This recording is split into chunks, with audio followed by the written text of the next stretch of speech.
I'm not talking about weather, but a hurricane is coming to Columbia.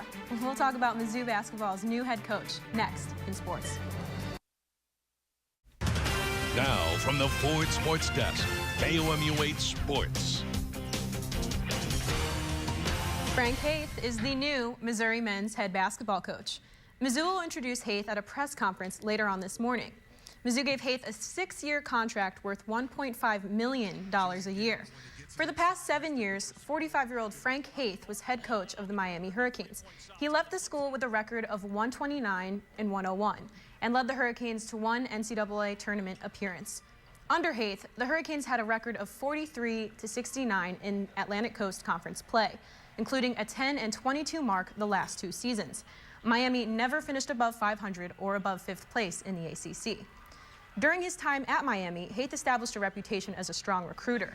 Before his work at Miami, Haith was an assistant at Texas, where he landed LaMarcus Aldridge and Daniel Gibson for the Longhorns, both who now play in the NBA.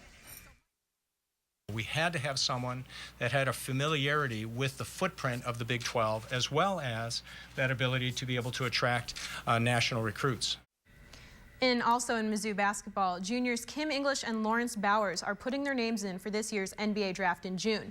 They're signing without an agent, so both have the ability to come back to Mizzou for their senior year if the draft doesn't work out for them. English averaged 10 points per game, while Bowers averaged 12 points. Bowers also led the Tigers with 6 rebounds per game this season. He also finished second in the Big 12 in blocked shots. Now, last night there was a dogfight in Houston, and by that I mean the NCAA Men's National Championship game of the UConn Huskies versus the Butler Bulldogs. UConn's Alex Oriaki had a double-double with 11 points and 11 rebounds, while Kemba Walker had 16 points and 9 rebounds. This is the Huskies' 3rd national championship win, while the Butler Bulldogs suffer their 2nd consecutive loss in the national championship game. Today is the last day of Mizzou Golf's Columbia Orthopedic Group Mizzou Intercollegiate Golf Classic. 16 teams are participating in the event. Missouri's Jace Long shot a 71 through the first 18 holes. They played 36 yesterday and will play 18 more today. KOMU will have a final round coverage from the club at Old Hawthorne later today. And that's it for sports. Megan and Chance.